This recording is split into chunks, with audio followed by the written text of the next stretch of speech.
Tara, maglakbay tayo papunta sa Qasr al-Alam sa wilaya ng Muscat, sa lalawigan ng Muscat.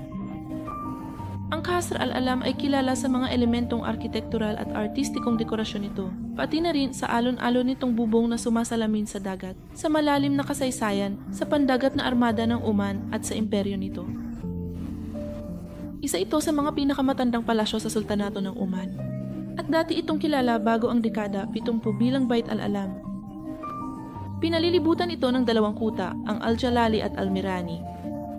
At ginagamit ang palasyo para sa mga opisyal na okasyon ng kanyang kamahalan tulad ng pagtanggap sa mga hari at mga pinuno ng estado at pagsasagawa ng mga pagpupulong ng matataas na lider.